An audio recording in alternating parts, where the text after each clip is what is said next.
Jesús.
Salmo 133. ¿Ya? Amén. Vamos a leerlo entre todos. Mirad cuán bueno y cuán delicioso es habitar los hermanos juntos en armonía. Es como el buen óleo sobre la cabeza, el cual desciende sobre la barba y la barba de Aarón, y baja hasta el borde de sus vestiduras, como el rocío de Hermón, que desciende sobre los montes de Sión, porque allí envía Jehová bendición y vida eterna. Amén. Qué lindo de verdad es ver a los hermanos todos reunidos. Esta semana el Señor nos ha regalado una palabra en los devocionales. ¿Recuerdan qué palabra nos dio? ¿Qué tema fue el de los devocionales esta semana? Los que lo escucharon. La unidad de la iglesia. ¿Sí? Y el Señor es muy reiterativo y Él quiere que sigamos hablando sobre la unidad. Recordemos lo que el Espíritu Santo nos dijo a través de la hermana Erika con la palabra de Colosenses 17-18, que decía, ella hacía una analogía entre la iglesia como cuerpo de Cristo y nos mostraba la dualidad que Dios puso al darnos en el cuerpo dos órganos, pero no para que fueran dos, sino para que fueran esa dualidad, dos en uno, para desarrollar unidad, para tener un buen funcionamiento dentro del cuerpo de manera complementaria. También nos dio una palabra a través de la pastora que fue en Eclesiastés, donde nos habla del cordón de 3 dobleces. ¿Sí? Ella nos decía que es un cordón de 3 dobleces para forjar lazos fuertes dentro de la familia de la fe, porque no estamos solos, no somos individuales, somos unidad. Que Jesús anduvo con los 12 apóstoles y todos eran tan diferentes y con diferentes caracteres. Eran todos tan difíciles en su variedad, pero el Señor Jesús logró llegar a esa unidad con Él. Porque no podemos ser individuales porque nos necesitamos los unos a los otros. La palabra de Dios dice que donde hay 2 o 3 reunidos en su nombre, ahí está Él. ¿Sí? Y así sucesivamente escuchamos, y el devocional que el Espíritu Santo dio a través de mí, hablábamos de la oración que el Señor Jesús hizo, porque a Él le preocupaba la división que había entre todos los discípulos, con tanta diversidad, tantos los caracteres y temperamentos tan diferentes. Y él oró al Padre por esa unidad. Y con Jacqueline ya nos hablaba de la coinonía, que la coinonía viene siendo como la comunión entre todos los hermanos. ¿Sí? Bueno, entonces, la unidad es un gran anhelo que hay en el corazón del Señor. La unidad es algo que nos fortalece como matrimonio, como familia, como ciudad, como nación y como iglesia. Es importante saber que no sé por qué el Señor viene reiterativo hablándonos sobre la unidad. ¿Será porque el enemigo siempre quiere sembrar división? Es importante saber que hay un espíritu de división que opera hoy en día y cuyo objetivo es traer división para debilitar cualquier cuerpo. Las divisiones en la iglesia son un hecho triste y muy común en el cuerpo de Cristo. Las divisiones causan tristeza y desaliento a los creyentes maduros, desilusionan a los nuevos creyentes, causan estragos en la vida de los pastores, sus familias, y desacreditan el nombre de Jesús. Hermanos, ningún cristiano es perfecto, ningún pastor, ningún diácono, ningún servidor es perfecto. Cuando todas estas personas imperfectas se juntan, son inevitables los desacuerdos, las heridas y los malos entendidos.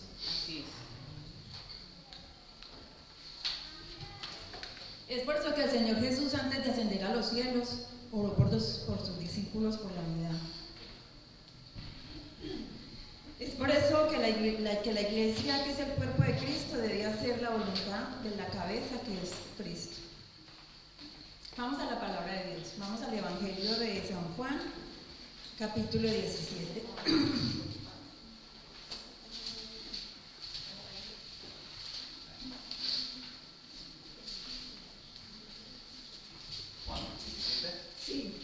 Pastor, Juan 17. Juan 17, versículos, empecemos desde el 9, que es la oración que Jesús hizo por sus discípulos cuando él andaba tan preocupado, porque él conocía el corazón de sus discípulos, él sabía lo que había en ellos y lo que ellos decían, y el Señor Jesús decía que todo reino dividido, toda casa dividida es desolada y no prevalece. Entonces a él le preocupaba porque él iba a ascender al cielo y los discípulos quedaban a cargo de la iglesia que estaba naciendo, estaba en su etapa de recién nacido. Y a él le preocupaba porque todos estaban divididos y él lo que quería era traer unidad. Entonces él oraba al Padre: yo ruego por ellos, no ruego por el mundo, sino por los que me diste, porque tuyos son, y todo lo mío es tuyo, y lo mío y lo tuyo mío. He sido glorificado en ellos. Y ya no estoy en el mundo, mas estos están en el mundo, y yo voy a ti. Padre Santo, a los que me has dado, guárdalos en tu nombre, para que sean uno, así como nosotros. Versículos 21 y 22. Para que todos sean uno, como tú, oh Padre, en mí y yo en ti. Que también ellos sean uno en nosotros, para que el mundo crea que tú me enviaste. La gloria que me diste, yo se las he dado, para que sean uno, así como nosotros somos uno. Si nos vamos al 23, dice: yo en ellos y tú en mí, para que sean perfectos en unidad, para que el mundo conozca que tú me enviaste y que los has llamado a ellos, como también a mí me has amado. Amén. Amén. Oremos. Padre, en el nombre de Jesús, yo pido, Señor, que en esta mañana, que sea el Espíritu Santo que está aquí entre nosotros, porque tú has dicho que donde hay dos o tres reunidos, ahí estás tú. Espíritu Santo, que seas tú, Señor, hoy hablando, Señor, a tu cuerpo, Señor, a tu iglesia, Señor, a tus amados, Señor, que nos has reunido con un propósito, Señor. Que seas tú, Espíritu Santo, hablando a través de mí. Yo no soy una pastora, no soy evangelista, no soy conferencista, Señor, pero tú, se cumple la palabra donde dice que tú, Señor, escoges a lo más vil y despreciado, Señor, para usarlo. Señor, que seas tu Espíritu Santo hablando a través de mí, trayendo esta palabra, Señor, que es tan necesaria, Señor, para nuestra iglesia, Padre. Que seas tu Espíritu Santo tocando el corazón de cada uno de mis hermanos. Que nuestro corazón, Señor, sea esa buena tierra donde la semilla de tu palabra, Señor, de abundantes frutos, Señor, sobre la palabra que tú hoy impartirás, Señor, a mis hermanos, a nuestra iglesia, Señor, como cuerpo de Cristo. Que seas tu Espíritu Santo hablando lo que tú quieras. Que ningún otro espíritu, Señor, venga a interferir. Que seas tu Espíritu Santo soberano, Señor, en medio, Señor, de tu congregación, Padre. Que nada contrario a ti, Señor, salga de mis labios. Que todo sea inspirado, Señor, por ti, Padre. Padre, Espíritu Santo, quédate con nosotros. Que seas tú iluminando nuestra alma, nuestra mente, nuestro espíritu, para recibir la palabra que tienes para nosotros hoy. Quédate, Espíritu Santo, con nosotros. Quédate, te amamos, te bendecimos, te glorificamos. Amén. Bueno, el Señor Jesús sabía el peligro de la división. Él por eso ora al Padre, por la unidad de que seamos uno en el Padre y uno con Él. ¿Qué deben hacer las iglesias cuando este espíritu de división aceche?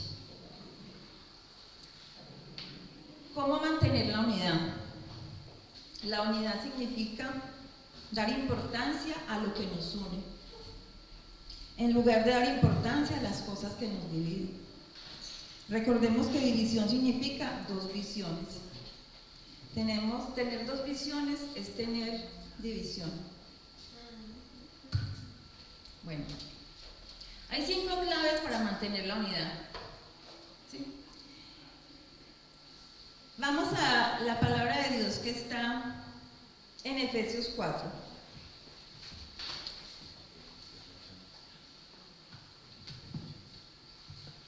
¿Lo tienen?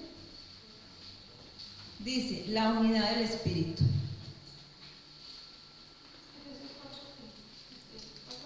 Efesios 4:1, sí. Dice: yo pues, preso en el Señor, os ruego que andéis como es digno de la vocación con que fuisteis llamados. Él empieza recordándonos, Pablo, que tenemos un llamado. Con toda humildad y mansedumbre, soportándoos con paciencia los unos a los otros en amor. Solícitos en guardar la unidad del Espíritu en el vínculo de la paz. Un cuerpo y un espíritu, como fuisteis también llamados en una misma esperanza de vuestra vocación. Un Señor, una fe, un bautismo, un Dios y Padre de todos, el cual es sobre todos y por todos y en todos. Pero a cada uno de nosotros fue dada la gracia conforme a la medida del don de Cristo.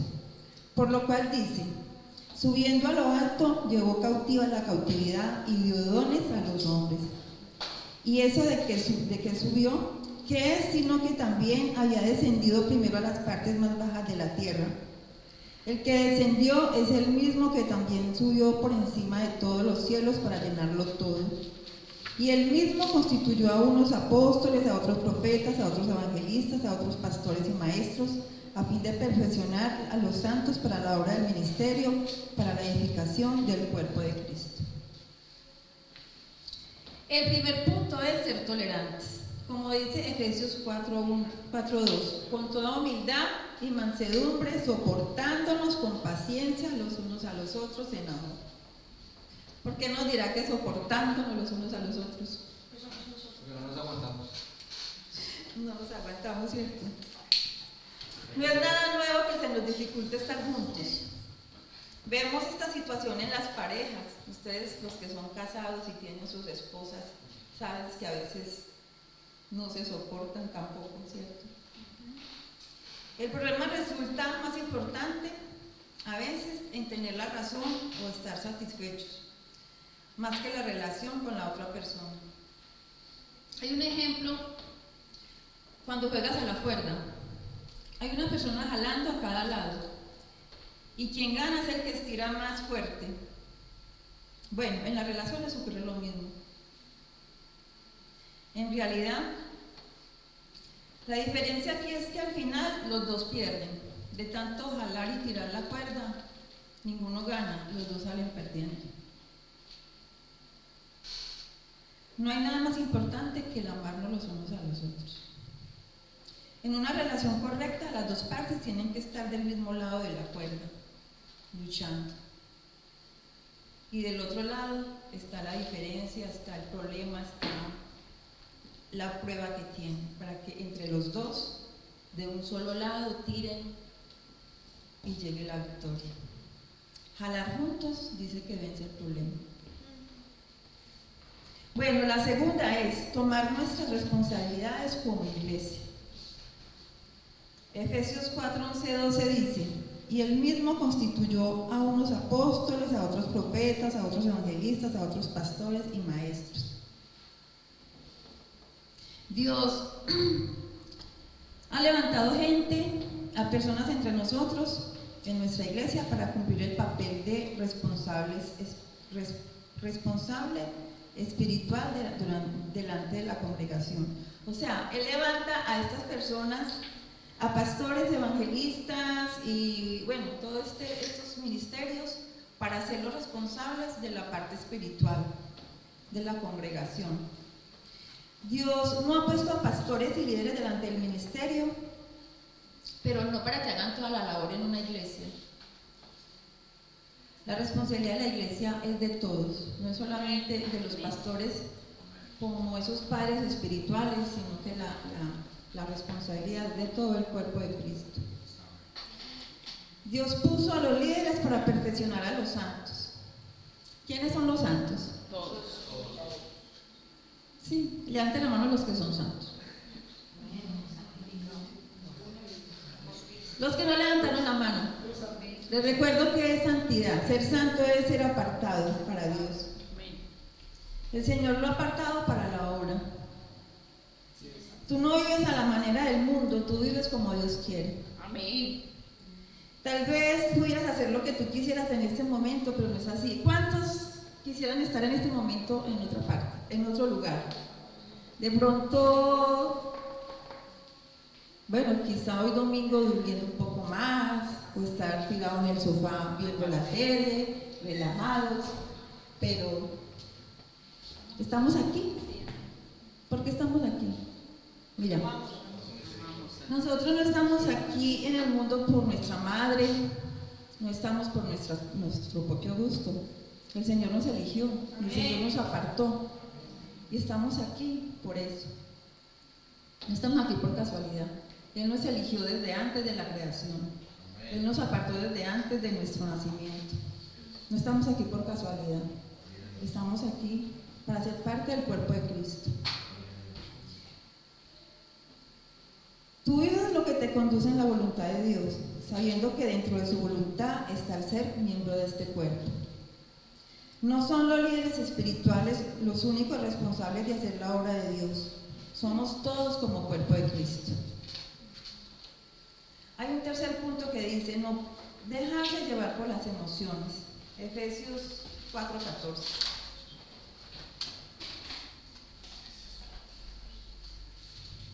Dice, para que ya no seamos niños fluctuantes, llevados por doquiera de todo viento de doctrina, por estratagema de hombres que para engañar emplean con astucia las artimañas del error.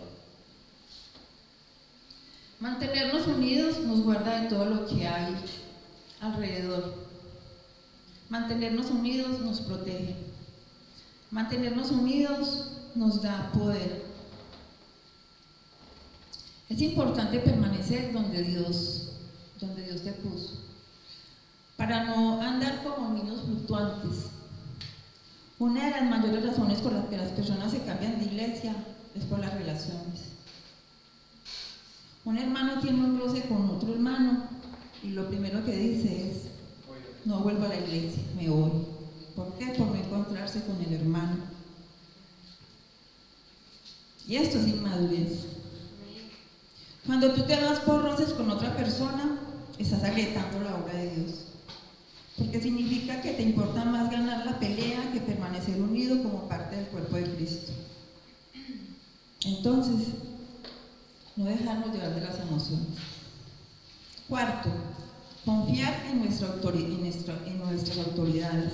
Efesios 4:16 dice: de quien todo el cuerpo, bien concertado y unido entre sí por todas las coyunturas que se ayudan mutuamente, según la actividad propia de cada miembro, recibe su crecimiento para ir edificándose en amor. El enemigo intentará venir a sembrar pensamientos de desconfianza sin fundamento alguno. Algunas personas llegan a creer que sus pastores o líderes no tienen la disposición de ayudarlos. Muchos de ellos ni siquiera se presentan con la persona adecuada para hablar de sus problemas y de lo que necesitan. No puedes esperar que tu autoridad espiritual resuelva tus problemas o te apoye cuando tú no te acercas en el momento preciso para pedir ayuda. Tenemos que reconocer la capacidad humana de nuestras autoridades. Como decía al principio, los pastores y los líderes no son perfectos.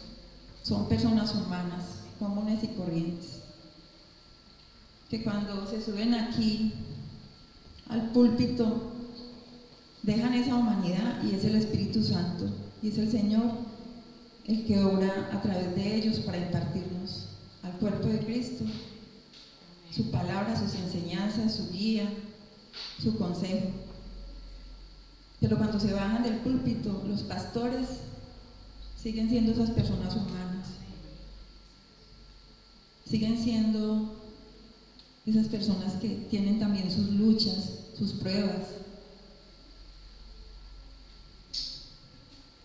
Tenemos que reconocer la capacidad humana de nuestras autoridades y no dejarnos llevar por pensamientos o sentimientos que buscan ponernos en enemistad con ellos. El diablo nos quiere engañar diciéndonos que estaríamos mejor en otro lugar. Un lugar diferente al que Dios tiene para nosotros en este momento. ¿A cuántos nos ha pasado eso? El diablo a veces nos pone esos pensamientos y dirá: no, pues es mejor estar en otra iglesia, debe ser mejor estar en otro lugar. Así es. Sí, pero son mentiras del diablo, porque él no quiere la unidad, él no nos quiere ver unidos, él no quiere el cuerpo de Cristo, él lo quiere dividir. No te dejes llevar, no te dejes llevar, perteneces a este cuerpo. Bueno, una quinta clave para mantenernos en la unidad es vivir de acuerdo a las enseñanzas de la palabra de Dios. Esta iglesia siempre expone la palabra de Dios tal como nos la presenta el Señor, tal cual.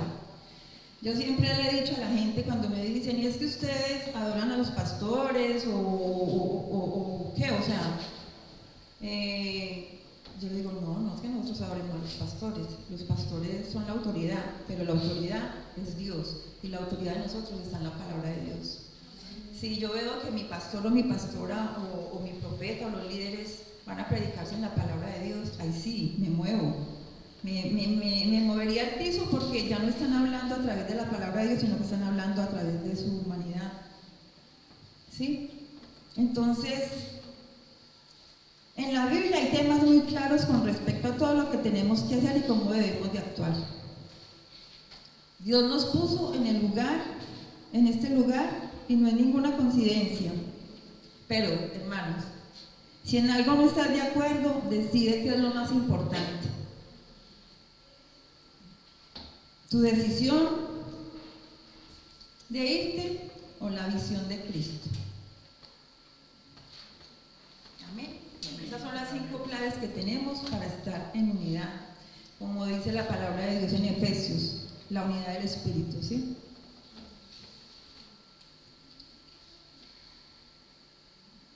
Hermanos, hay una palabra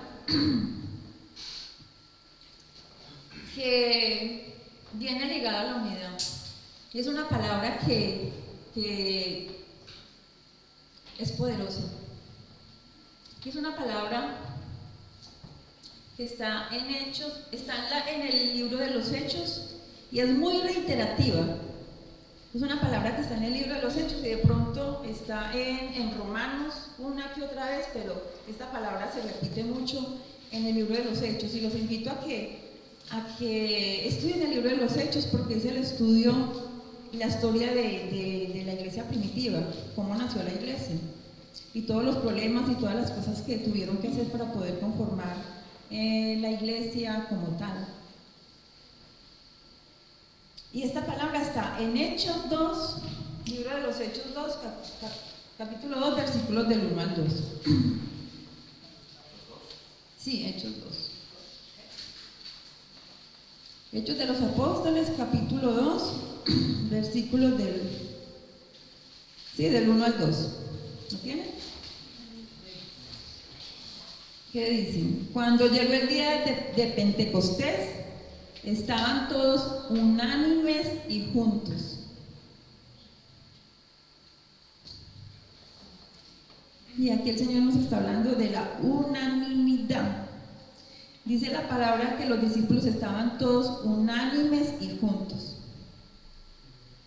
La buena noticia es que después ellos captaron el mensaje. Todos perseveraban unánimes en oración y ruego. La unidad o la armonía de los discípulos preparó sus corazones para recibir la plenitud del Espíritu Santo. Ellos abandonaron sus diferencias, el amor prevaleció, la contienda fue eliminada y la oración de Jesús por la iglesia fue respondida. Notemos que el Espíritu Santo fue derramado después de que los discípulos hubieron llegado a la unidad perfecta, cuando ya no habían contiendas por el puesto más elevado. Eran unánimes, habían deshecho todas las diferencias. Y la palabra que les traigo para hoy es unánimes. Mi prédica se llama el poder de la unanimidad. ¿Qué es la unanimidad? La palabra clave para reflexionar es esta: la unanimidad. La unanimidad es una palabra no muy común en el lenguaje de todas las personas, porque para algunos, incluso para mí, es una palabra, al menos para mí, es una palabra trabalenguosa. Parece un trabalenguas, ¿sí? Sin embargo, es fácil de comprender. Lo que ella significa y la acción que ella engendra, al ponerla en práctica, genera un gran poder. Unanimidad es cuando absolutamente todos están de acuerdo en aceptar un asunto, es cuando no hay ninguno en contra. En el libro de los Hechos de los Apóstoles, especialmente a través de los primeros capítulos, encontramos repetidamente la palabra unanimidad, aplicada en describir la actitud de los primeros creyentes, que se comportaban unánimes. En cada una de las ocasiones que se menciona la palabra unanimidad de aquellos creyentes, se nos enseña que existen funciones propias de la Iglesia de Jesucristo en la que todos los creyentes debemos manifestar unanimidad. La unanimidad es la unidad en la práctica. La unanimidad, espero que me ayuden porque de ahora en adelante voy a seguir nombrando la palabra unanimidad, que para mí es como un trabalenguas, es el poder del Espíritu Santo. Hermanos, se necesita un gran esfuerzo para estar en armonía con nuestra familia, con nuestros compañeros, con nuestra iglesia. Pero detrás de la unanimidad hay un gran poder de bendición. ¿Sí? Unanimidad, digan todos, unanimidad. Unánimes. Estamos todos juntos. Unánimes juntos. Bueno, para poder traer el poder del Espíritu Santo a esa primera iglesia y aún para nosotros en la actualidad, necesitamos estar unánimes juntos en varias funciones de la iglesia. Y la primera función para estar unánimes y juntos es en la oración. Esa es la primera. Comenzaremos observando que los discípulos de Jesús, tras recibir instrucciones de Él mismo, cuando Él regresaba al cielo, se fueron al aposento alto donde 6 semanas antes habían celebrado la última cena de la Pascua con Jesús. En Hechos 1:4, vamos a Hechos 1:4, por favor.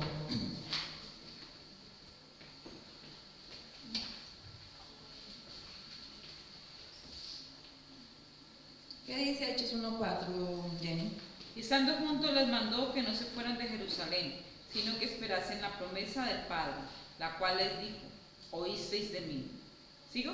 Ay, perdón, no, es Hechos 1:14. Perdón. Vale, pues venga. Hechos 1:14. Todos estos perseveraban unánimes en oración y ruego con las mujeres y con María, la madre de Jesús, y con sus hermanos. Repítame eso. Todos estos perseveraban unánimes en oración y ruego con las mujeres y con María, la madre de Jesús, y con sus hermanos. Dice la palabra de Dios que todos perseveraban unánimes en oración y ruego. Una de las funciones de la iglesia actual descuidada es casi en todas partes, es la falta de unanimidad de los miembros de la iglesia en las reuniones de oración. En algunos lugares solamente oran 1 de cada 10 personas. En otras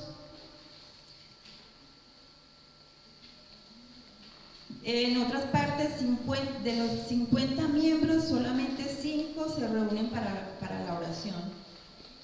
En algunas iglesias, 1 de cada 25 hermanos apoyan la oración. Imagínense. De 50 solo apoyan 5, de 25 solo apoyan 1. Y nosotros nos hemos dado cuenta cuando los pastores nos convocan a la oración, que somos muy poquitos los que llegamos a la oración, ¿cierto? O sea que nos falta unanimidad en la oración. Amados hermanos, no olviden que la oración es el motor que mueve el crecimiento de la iglesia. La iglesia que ora vence sus problemas y los obstáculos por más difíciles que sean. Con la oración se abre el paso al crecimiento espiritual y numérico de la iglesia. Pero donde solo unos cuantos oran, no dudo que haya crecimiento. Pero los que no oran frenan en sus vidas, en sus propias vidas, la sublime comunión de estar con Dios y hablando personalmente con Él, recibiendo directamente el poder para la vida personal, familiar y el ministerio en la iglesia. Hermanos, los invito a que nos pongamos unánimes y juntos en las reuniones de oración, para que veamos crecimiento, no solamente en nuestra vida personal, familiar, sino en el crecimiento de nuestra iglesia. Otra función es donde el Señor nos pide unanimidad es en la adoración.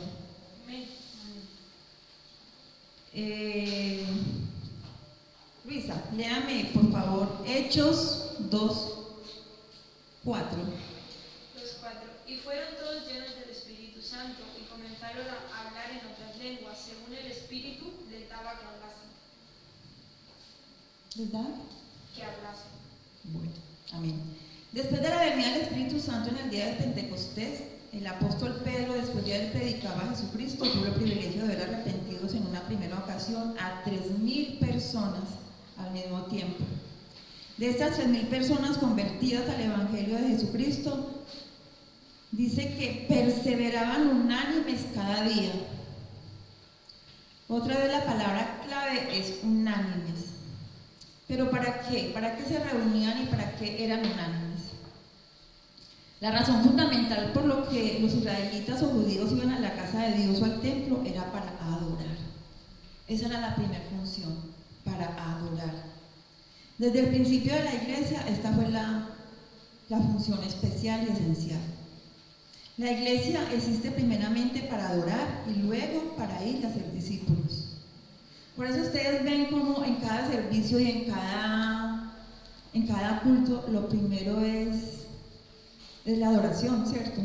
Sí, primero se hace la oración para abrir, para entregar al Señor el tiempo, pero la parte fundamental es la adoración. La iglesia, amados hermanos, las puertas de este templo están siempre abiertas en horarios establecidos. Nosotros venimos al templo a adorar al Padre, a adorar al Señor. Hace falta unanimidad en la oración, en la adoración. Muchas veces está la alabanza adorando y abriendo los cielos y el cuerpo de Cristo está con los brazos abajo. Nos cuesta estar unánimes juntos en la adoración. Y es súper importante que en la adoración estemos unánimes todos juntos. Les invito a que estemos unánimes siempre en la adoración. El tercer compromiso es el compañerismo. Hechos 2:46, ¿quién me lee Hechos 2:46?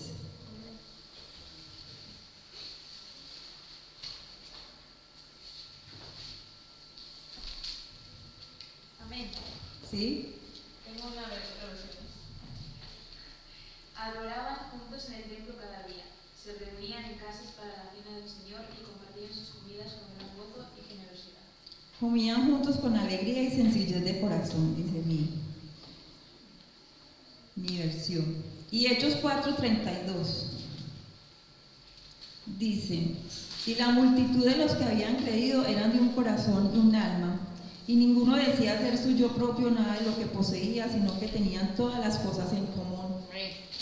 Amados hermanos, en la iglesia y congregaciones donde sus miembros practican el compañerismo no selectivo, no es un compañerismo no selectivo, sino abierto, donde el enfoque es compartir la fe y la dedicación a esa fe.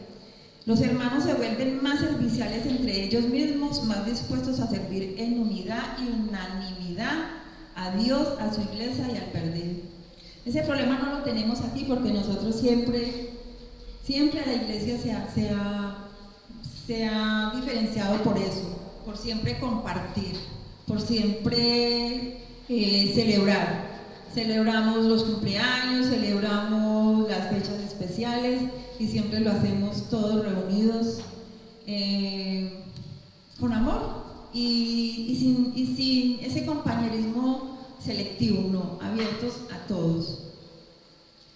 Una congregación o iglesia que practica únicamente que practica unánimemente el compañerismo es una iglesia que da buen testimonio a sus propios miembros, a los simpatizantes y a los que están evangelizando. Es una iglesia con muchas posibilidades de crecimiento.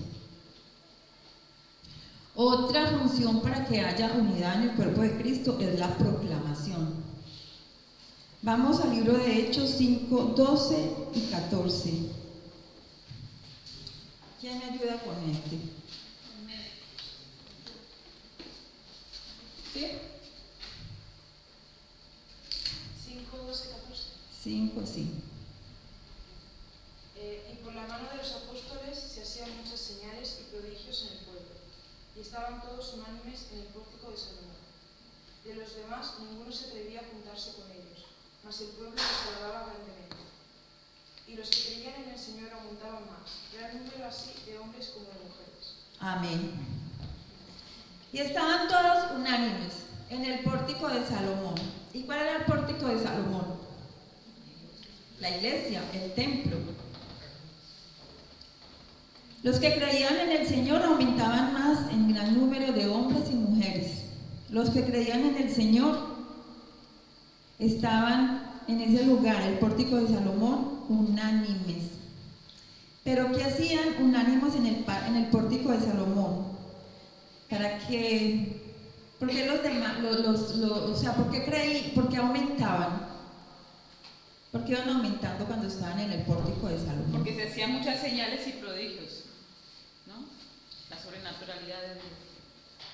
No hay duda de que allí se reunían para escuchar la predicación de los apóstoles. Fue el lugar estratégico donde se proclamaba el Evangelio de Jesucristo. Amados hermanos, la manera de lograr el crecimiento de toda la iglesia local de nuestro Señor Salvador es proclamando la gloria y el poder, es proclamando su gloria y el Evangelio. Es evangelizando. Yo creo que los pastores van a hacer en estos días una campaña de evangelización, ¿cierto? Sí, porque es que, o sea, el problema aquí es que nos ponen tantas trabas y uno no puede hacer como en Colombia, que uno puede salir a una esquina y pararse y entregar volantes y hablar del Señor y evangelizar o ir a tocar puertas. No, aquí no. Aquí si uno hace eso, lo multan. Para la muestra un botón, que no hemos tenido todavía el permiso para abrir la iglesia. Pero vamos a estar orando por ese tiempo de evangelización, para que sea el Señor cubriéndonos, protegiéndonos, guiándonos, para que podamos hacerlo, porque tenemos todas las herramientas, pero nos falta tener esa libertad de poder salir a evangelizar, para que nuestra iglesia crezca. Les invito para que estemos unánimes apoyando el proyecto de la evangelización, para que estemos orando para ese proyecto y para que se puedan abrir las puertas de la iglesia, para que podamos tener el aviso de la Gran Comisión de Alcarraz. La quinta función donde podemos estar unánimes es el aprendizaje. Hechos 5:8. Estoy muy sosa, ¿han entendido? ¿Hemos comprendido? Bueno, gracias. Bueno, Hechos 5:8 dice, entonces, espera, Hechos, sí, 5:8, pero me suena diferente aquí.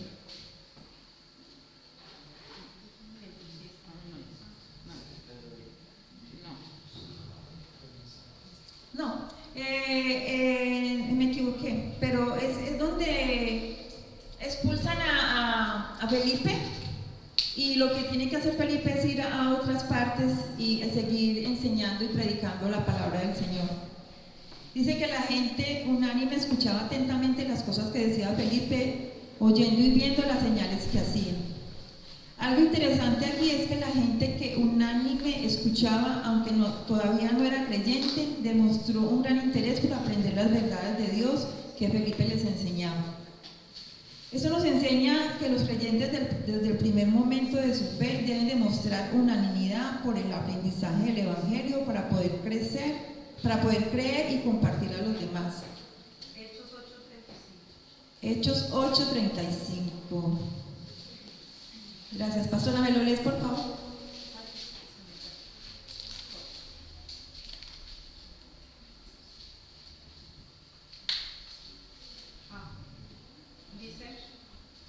Entonces Felipe, abriendo su boca y comenzando desde esta escritura, le anunció el Evangelio de Jesús. Amén. Felipe, a pesar de que lo habían expulsado de donde estaba, él se fue a otras partes y dice que él abriendo su boca, comentando la escritura, él anunciaba el Evangelio de Jesús. Amados, es muy triste que muchas iglesias tienen casi vacías las reuniones de estudio bíblico. Se hacen convocatorias para hacer estudios bíblicos y no los recibimos. No acudimos a esos llamados del estudio bíblico.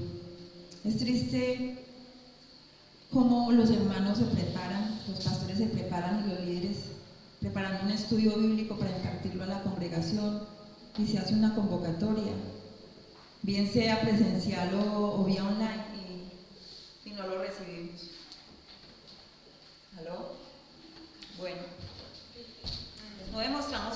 por el aprendizaje, aunque la enseñanza está disponible para crecer en el conocimiento de la palabra de Dios.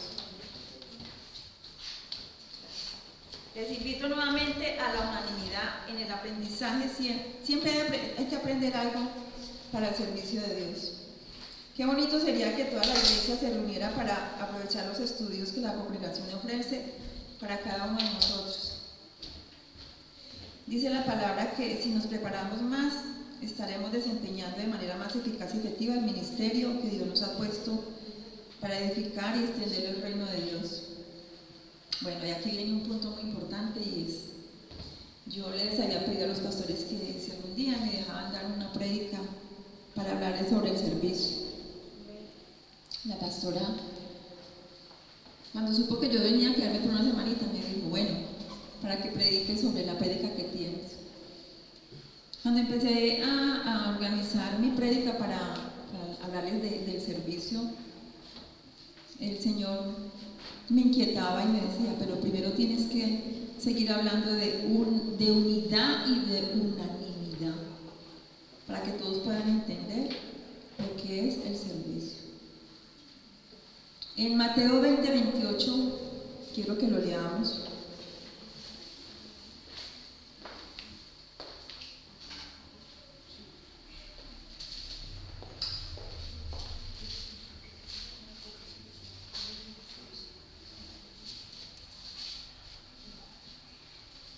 Dice, ¿lo tienen? ¿Cómo el Hijo del Hombre no vino para ser servido, sino para servir, y para dar su vida en rescate por muchos? Una de las funciones más importantes para que haya ese poder del Espíritu Santo y haya ese poder que da la unanimidad es el servicio. Dios nos ha llamado con un propósito, y uno de esos propósitos es el servicio. Aunque el principal servicio está allá afuera, con las personas necesitadas, con las personas que se están perdiendo. Afuera hay mucha necesidad, y es afuera donde nosotros como creyentes, como hijos de Dios, necesitamos servir. Pero también hay un servicio muy importante y muy necesario que es dentro de nuestra iglesia, dentro del cuerpo de Cristo, y tenemos que estar todos unánimes y juntos. Hay servicios muy especiales, sí, que está el servicio de la predicación, está el servicio de la adoración, pero hay un servicio que está muy escondidito y está muy indiferente a todas las personas. Y es el servicio dentro de las instalaciones, y es el servicio de mantener limpio, purificado, hermoso el templo del Señor.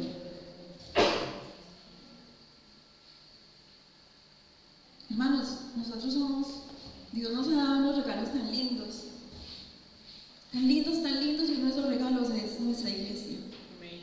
Que no es una iglesia, wow, como las iglesias que nos muestran en la televisión, que son esas iglesias grandes, tan bonitas, dotadas de unas sillas tipo teatro, ¿cierto? Con aire acondicionado, con unos elementos tecnológicos tan... Luces, pantallas, sí, pero nosotros tenemos un regalo precioso, y es nuestra iglesia. Amén. La gran comisión de Artemis. Amén. Y perdona que yo siga insistiendo con esto de las 2 ramas de olivo.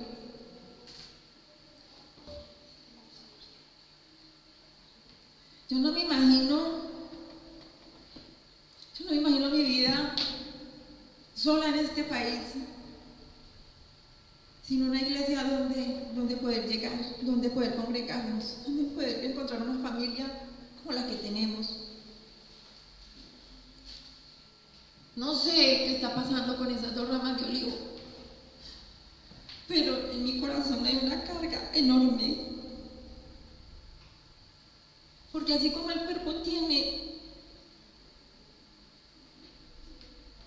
diferentes miembros y lo que decía Erika, somos una dualidad. Tenemos un brazo derecho, un brazo izquierdo, un ojo izquierdo, un ojo derecho. Pero necesitamos unirnos.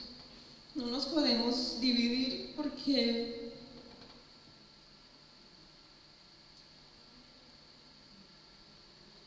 no nos podemos dividir. Nos necesitamos. Yo siempre en mis oraciones yo oro por nuestra iglesia, yo oro por esas 2 ramas de olivo que el Señor un día unió para que podamos tener esta iglesia, esta familia de la fe.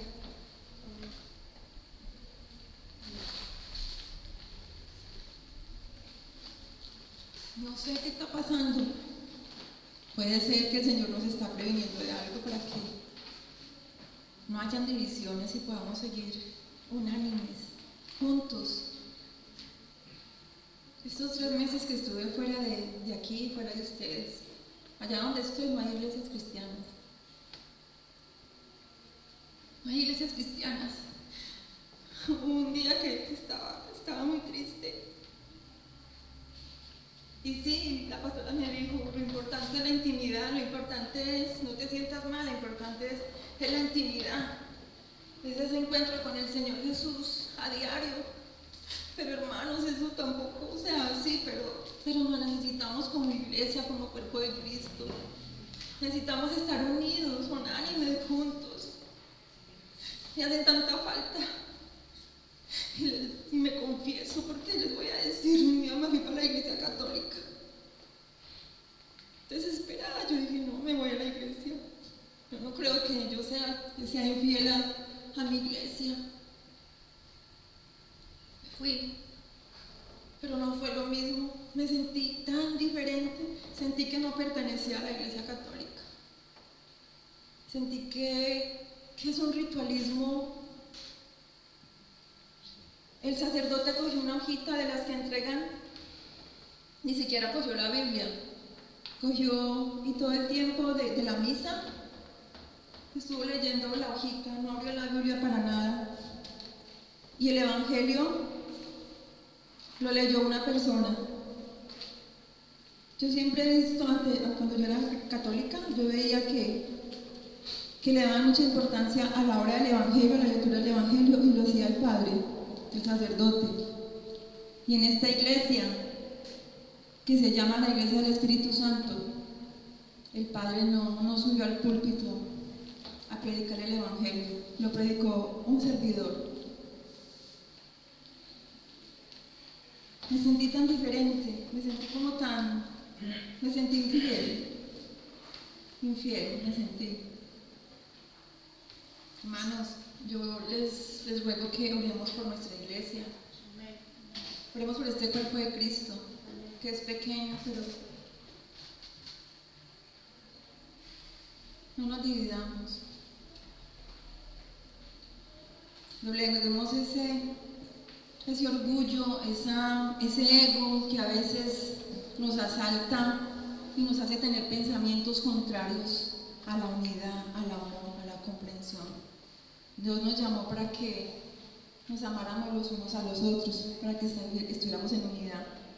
Por eso aquí en este momento yo comprendo la preocupación que tenía el Señor Jesús por la unidad, para que todos llegáramos a ser uno, aún con nuestras diferencias, con nuestros caracteres, con todo, pero hay algo que nos une, y es el amor del Señor Jesús. Amén. Y yo les voy a hablar de mi ministerio. Hay muchos ministerios, pero yo hoy les voy a vender el ministerio, y es el servicio de Ujieres. Nuestra iglesia tiene mucha necesidad de servidores, y servidores comprometidos, no servidores que cada 8 días los pastores y los líderes estamos preocupados por mirar quién puede venir a limpiar la iglesia, quién puede venir a servir en la puerta, quién. No, necesitamos servidores comprometidos, titulados.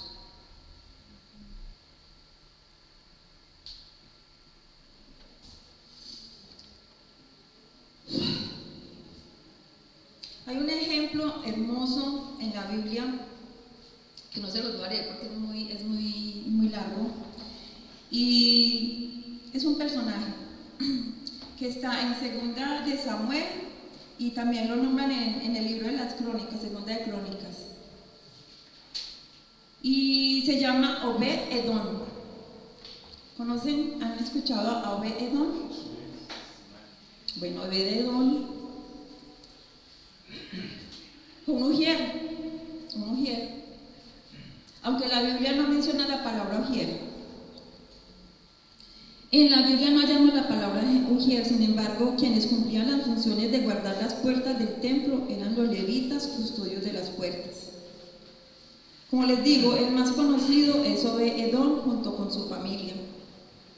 Su historia es un ejemplo de obediencia, servicio y bendición para todos los creyentes, pero es especial para quienes han sido llamados al ministerio de ujieres.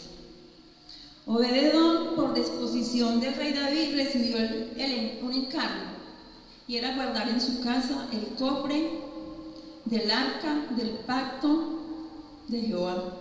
¡Wow! ¿Sí se imaginan? Tremendo encargo que le dieron a este hombre, a su familia. Guardar el arca de la alianza, que era tan delicado porque cualquiera no podía tocar el arca de la alianza porque si la tocaba se moría, ¿cierto? Y a él le dieron este encargo y él con temor y temblor recibió este encargo. Pero ustedes no se alcanzan a imaginar las bendiciones tan grandes que Obed-Edom recibió.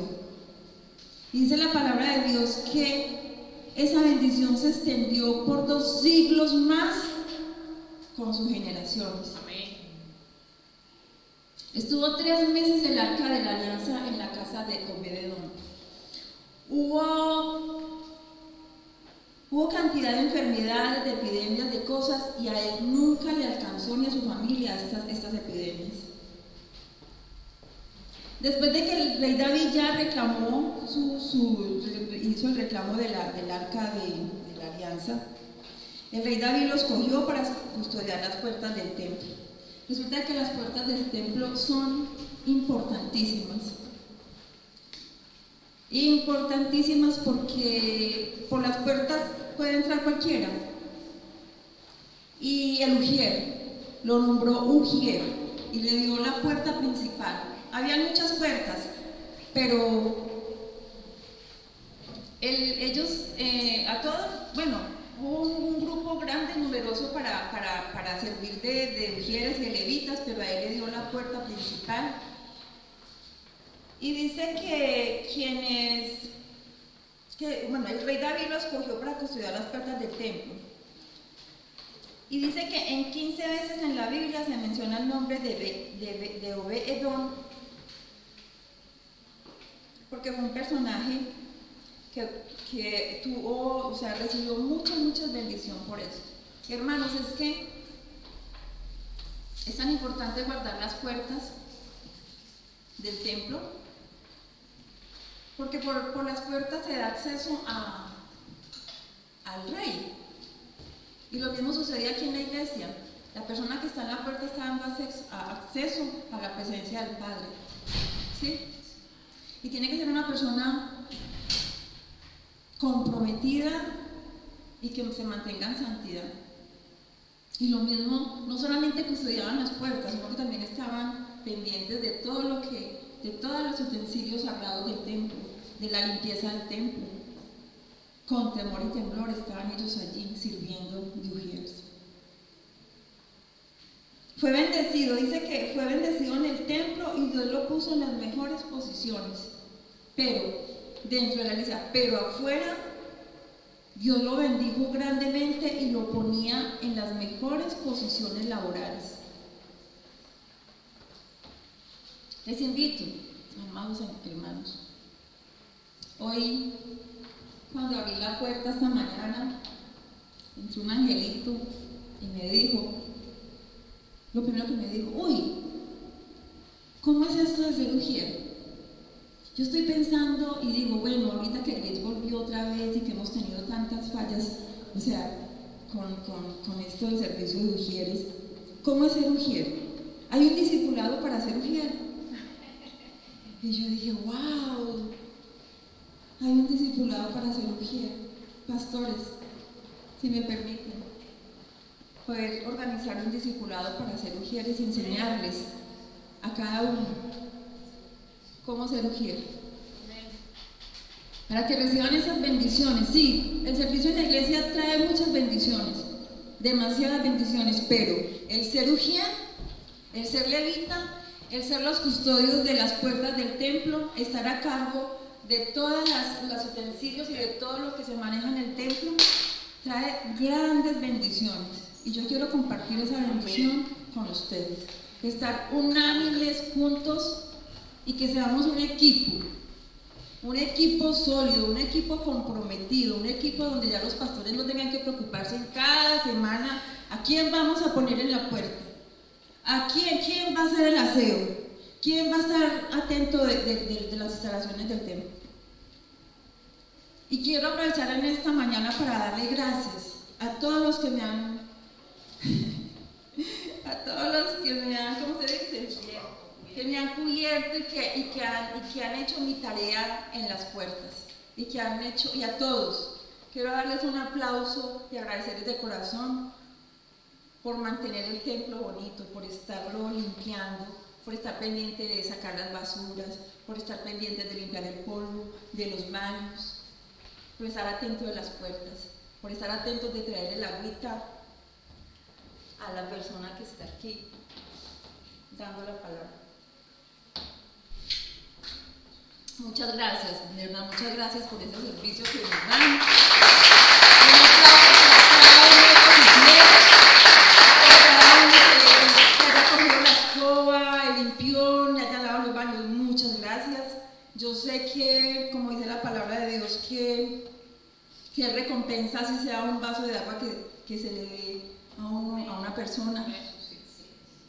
Y quiero compartirles, yo desde que le sirvo al Señor en el ministerio de Ujieres he tenido grandes bendiciones. Yo puedo dar fe y testimonio de las bendiciones que yo he recibido como Ujier. Y estoy sola y quiero que me acompañen.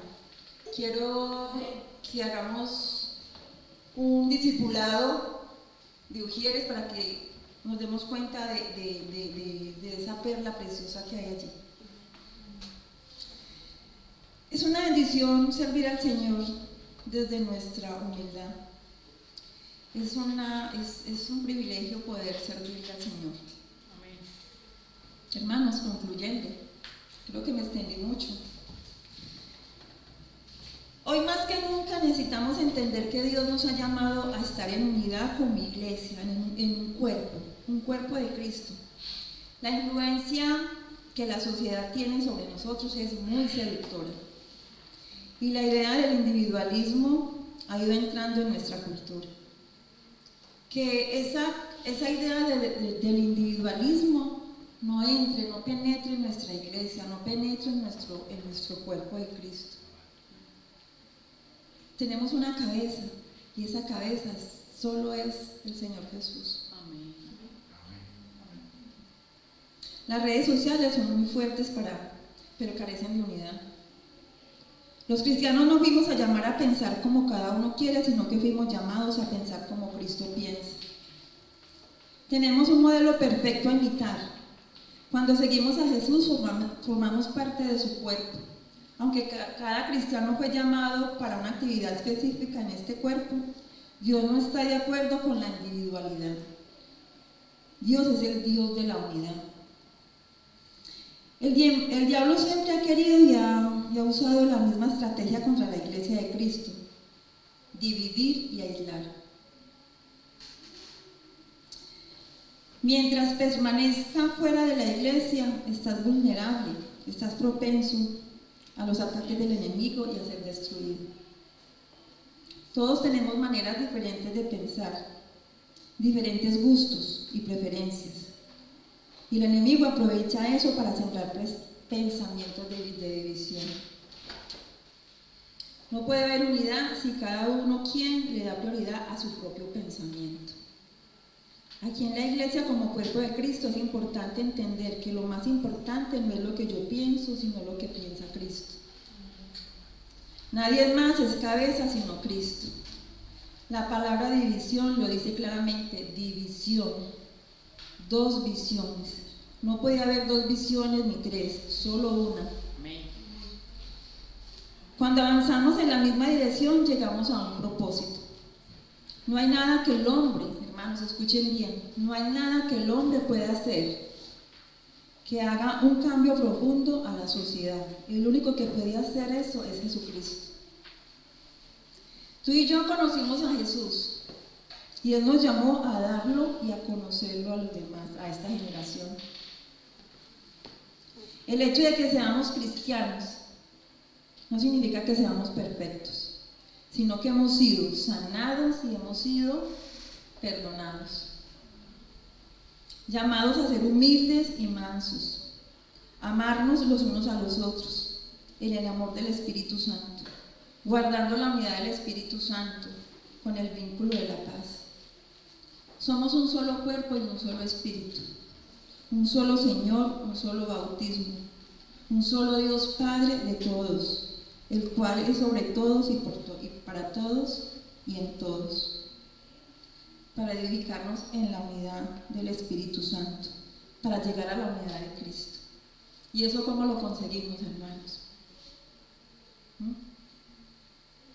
Unánimes juntos. Amén. Unánimes y juntos. Esa es la unidad. Esa fue la unidad por la que el Señor Jesús oró al Padre y que parece un trabalenguas. Yo en ti, tú en mí, bueno, pero tenemos que estar con un solo propósito, un solo pensamiento, y es en la unidad de la fe, en la unidad del Espíritu Santo. Amén. Amén. Ese es el mensaje que el Espíritu Santo tenía para ustedes hoy, de invitarlos a que hagan parte del ministerio de Ujieres. Amén. Amén.